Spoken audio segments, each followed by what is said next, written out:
Okay, welcome to another session of six-handed no limit Texas Hold'em, and we've just recently sat down at the table for a few minutes, and as ever it's quite an interesting table. Got some quite aggressive players on the table. I don't know whether it seems to attract the bad beats tables seem to attract the more aggressive players, but certainly at 50 cent and €1 tables, generally you do tend to get some quite aggressive play as well. We've got some tight aggressive players. Two of the larger stacks are pretty tight aggressive, but also difficult to read. And then we've got some smaller stacks who are definitely playing more marginal hands and who are getting involved with hands they shouldn't be, and getting involved on the turn, the river, fishing cards. So we've certainly got an opportunity to clear up some of the smaller stacks in the next half an hour or so, which is why I thought it would be a good opportunity to just get the video link, and hopefully we'll see some interesting play. The way to deal with these aggressive players is to make sure that we've got position on them, and that we've got a justifiable hand to go to war with, because we don't really want to be calling them with marginal hands and weak kickers, and it's just not it's not going to prove profitable at the end of the day. Equally, we do need to get involved with slightly more creative hands where we can, in multi-way pots, and where we can call them for a small bet, because they will fire at us even whether we catch two pair on the flop. They will fire right ahead at us. So it's a good opportunity for us to double up pretty soon. So let's see how the play pans out.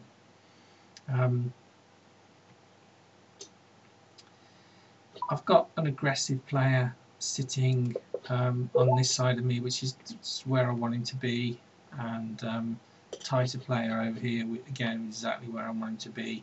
So I'm in an ideal position here to make it a profitable session.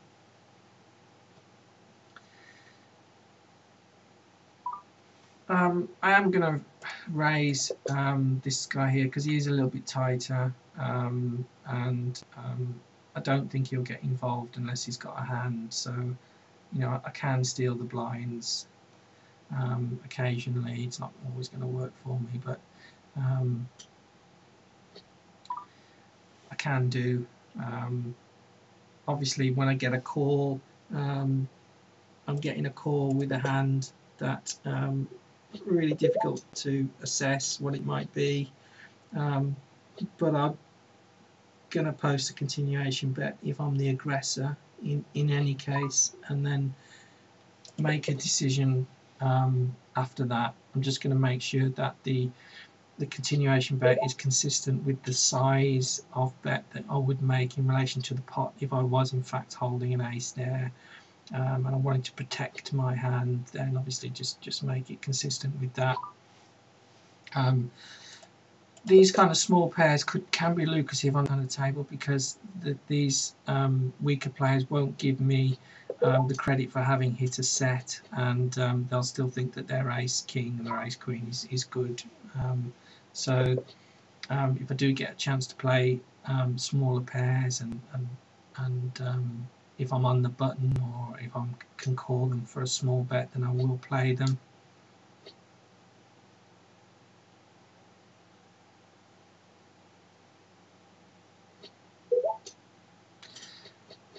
For beginners, there's really three things that we should be looking at, and obviously I'm going to go against that for this particular hand, but there's three things really that we should be looking at, and that is obviously playing cards that have a positive EV, and also position, and also opponents, and those are the things that really, the three things pre-flop that we should be thinking about as beginners. And if we can think about those three things and concentrate on them, then obviously we're going to be in a good position. The guy may have called me with with overcards here, so I wasn't particularly that enamoured with the flop there, but I did hit a pair, so obviously I'm going to bet. I'm going to bet at the flop anyway.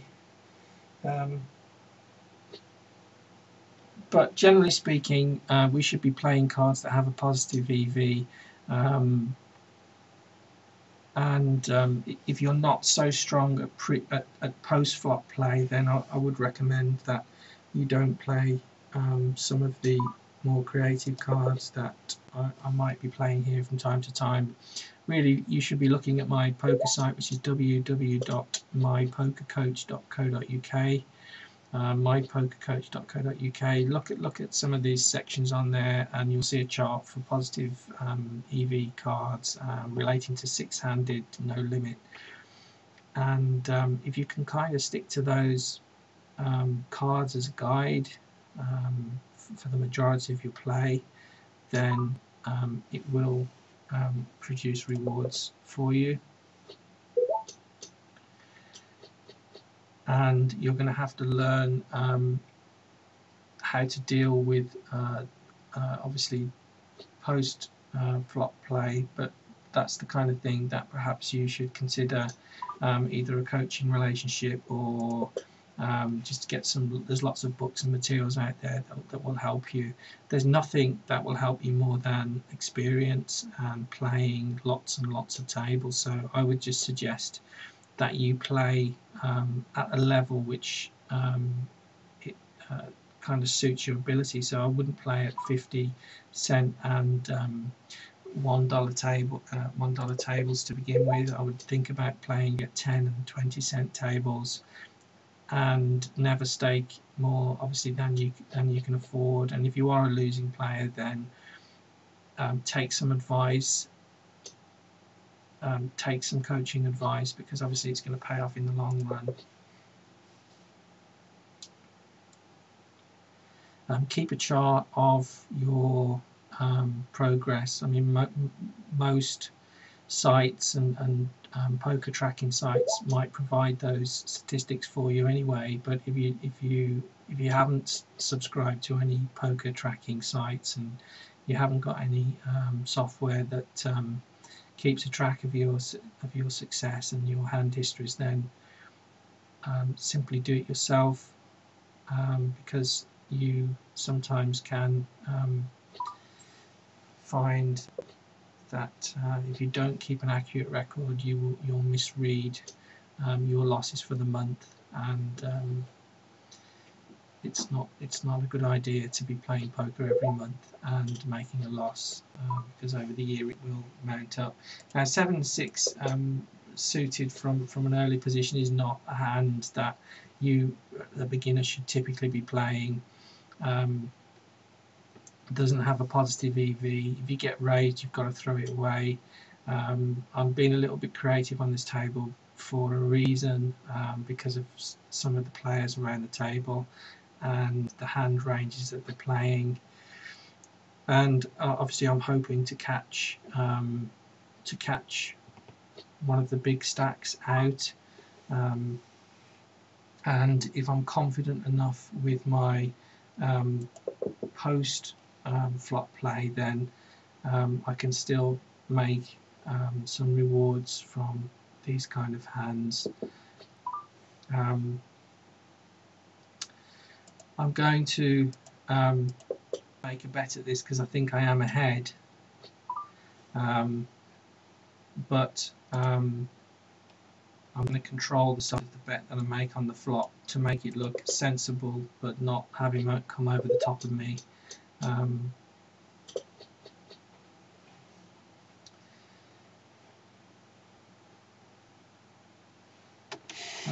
If you're going to try and post a smaller bet on the river, sorry, because you're not exactly sure of your hand, then you need to make it big enough that you're at least representing the top pair, or you're representing a hand, because if it's too small, then you provide the opportunity for the person to re-raise you, and then obviously you're going to feel less confident about your hand and end up and you'll never go to showdown. You'll fold. So if you're going to post a smaller bet, then still make it reasonable. 40% of the pot is probably reasonable. 35 to 40% of the pot on the river is still a reasonable bet that represents a strong hand. So it serves absolutely no value in just sticking in a €1 or €2 bet on the river, because you'll just get re-raised.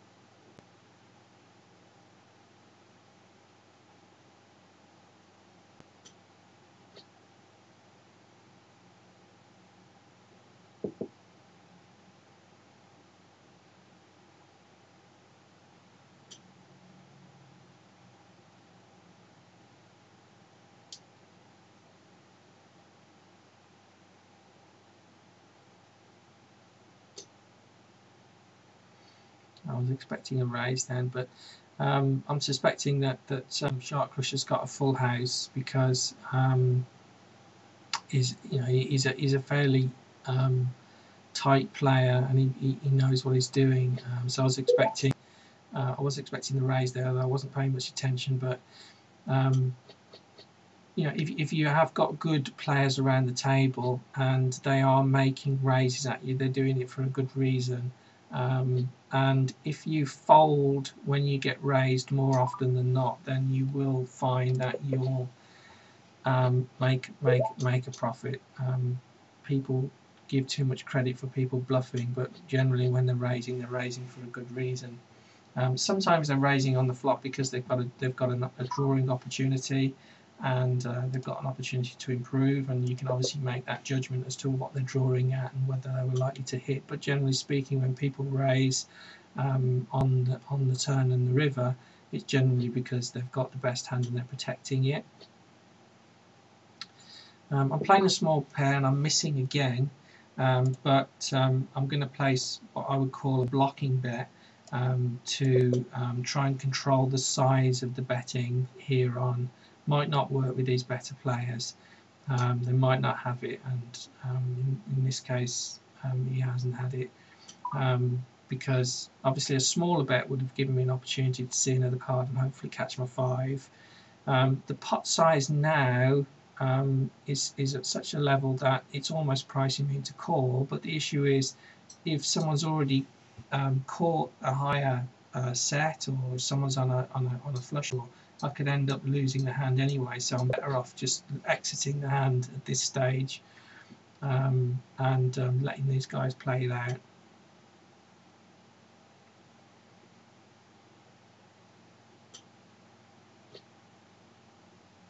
I would have caught straight, but I'm not even sure that would have been good enough. I'm not sure whether there's a flush draw out there. So looks like there probably is.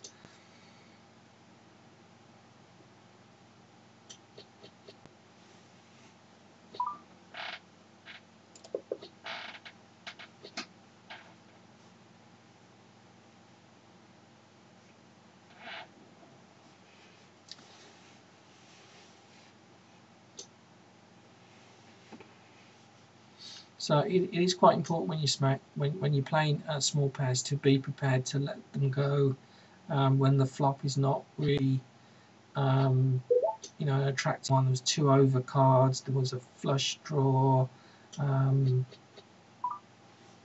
It really wasn't a hand that, even if I caught the 5 on the turn or the river, it wasn't necessarily a hand that I was going to win anyway.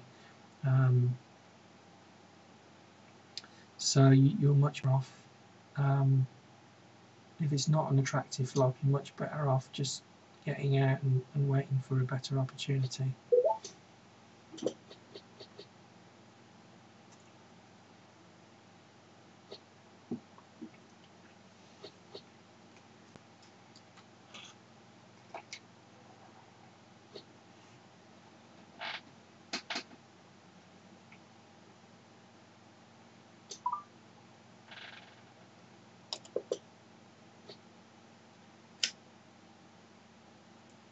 This is obviously the reason I call this is particularly is for this very reason that I expect this guy to just keep betting at me, and if I check it down now, I'm thinking that he's probably going to post a bet.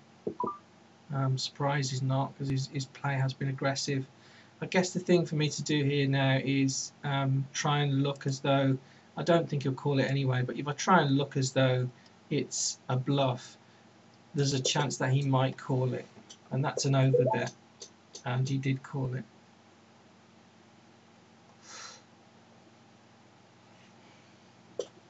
And I think, you know, that's not a bad strategy if you do hit something and you check it and the guy's not betting at you. Probably a good idea to check it again, and then when he checks the river, if you can then place a bet that looks like a bluff, then you know, you've lost nothing anyway. Either he was going to call it or he wasn't. So I think that was probably the best value that I extracted from that hand.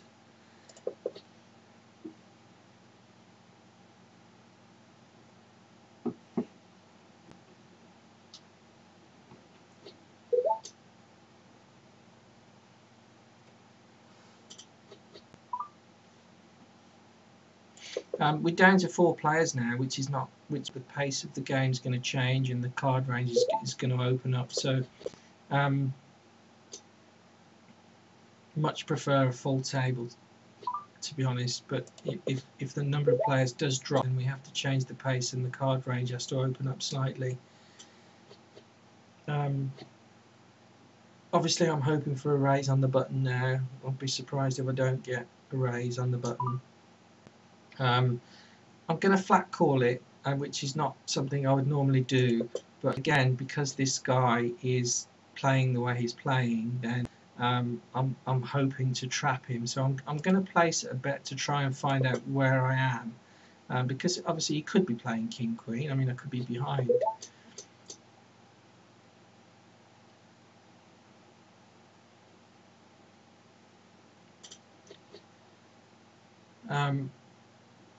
A7 on the button with just 4 players is probably a hand that I would bring in for a raise, but with a raise now, I'm gonna just drop it because I can get myself into a world of trouble. You know, if our friend's got A9 or Ace10 or something. So if it's suited, then obviously it's always worth bringing in for a raise, because you've got the opportunity of hitting the flush.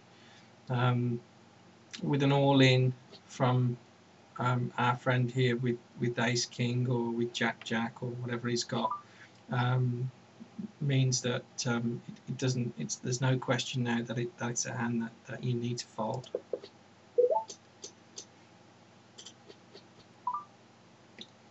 And hopefully this is all making sense to you if you're fairly new to poker. Hopefully it's all making sense to you, and you can understand the strategy that's going on. If you can't, if you're confused, then again, I would recommend that you either buy some good books. I would recommend Ed Miller as a really good. Anything that it's quite expensive, his material, but it's really good. Or I would recommend that you book a coaching session. If you're into cash play, six-handed cash play, then find a coach that does six-handed cash play. And if you're into SMGs and tournament play, then that's something entirely different. And then if you email me, I'll recommend you a coach that can deal with that kind of play, which is completely different and goes through different completely different phases of play.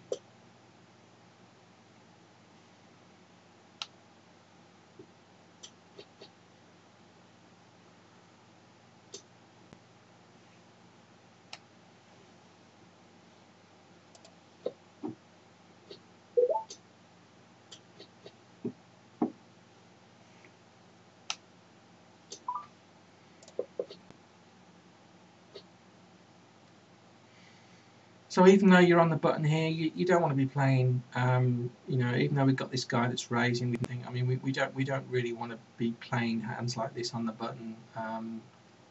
Just it's not really not worth it.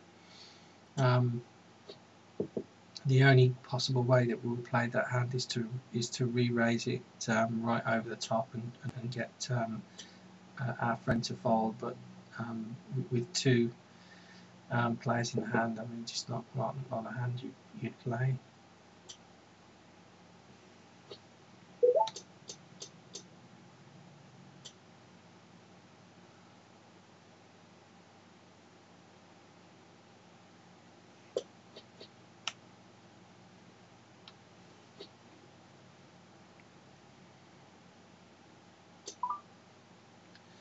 For a small bet, I'd have a look at the flop on this. I've got an opportunity to obviously to make a raise now because it's a bit of a front flop. If I had a jack, I'd raise. If I had a 9, I'd flat call. So if I'm going to represent the 9, this is the time now when I need to be making a raise and not on the flop, because I wouldn't do it on the flop. And obviously it's obviously a little bit worrying now because he called my raise, but I think that he's called it with hoping to catch a straight, and I don't think he has, so I'm going to fold him out of the hand. And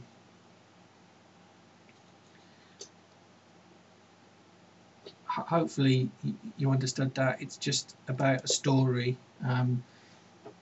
If I had a 9 on the flop, then I wouldn't be likely really to raise at that point. I'd probably flat call, and then on the turn is when I would make my aggression to try and stop my friend from catching his straight. He called me because he wanted to, because he's a fish and he wanted to catch the straight. The last card that came down didn't improve his hand, didn't give him a straight. So then I was able to continue with my story and represent that I had a 9, and I represented it with a size of bet that was consistent with having a 9 and trying to get some value for the hand. And so I didn't really leave him with any choice but to accept the story and fold. Ace Jack from just before the button is a hand that you can raise. It's not, but again, it's not a great hand if you get re-raised, or even if you get called. You've got to be wary of Ace Jack because it's overrated and it's not a particularly strong hand really.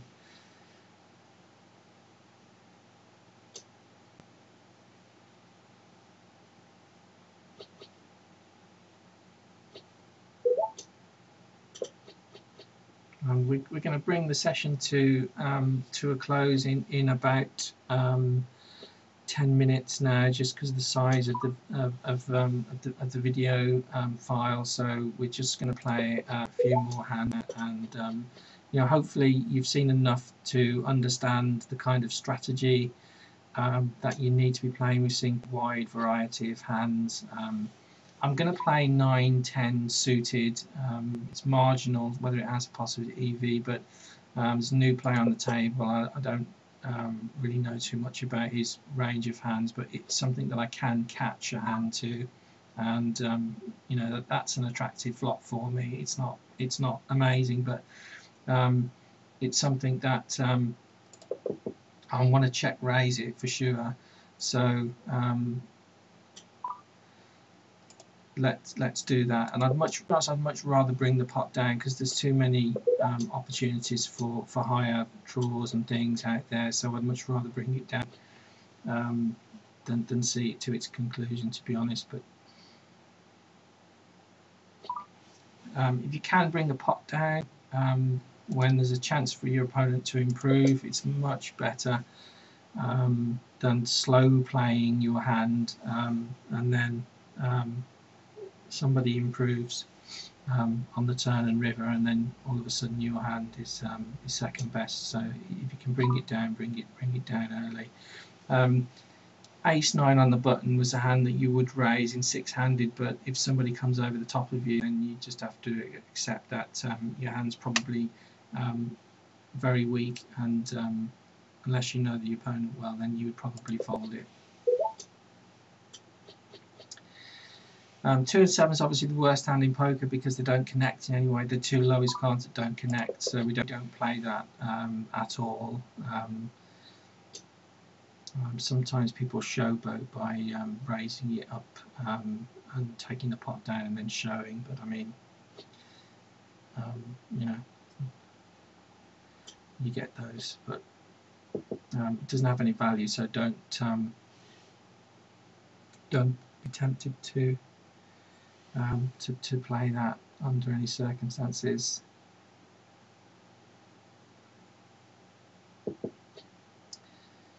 And we're just going to see the next, just going to go around to the next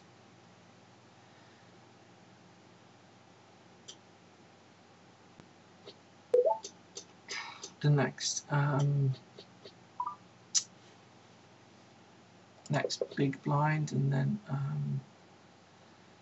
we'll close the video. I hope it was useful in understanding about different strategies, and obviously there's lots more videos that I'll be posting on my YouTube account, so good luck with your poker, and I'm sure I'll posting some more soon.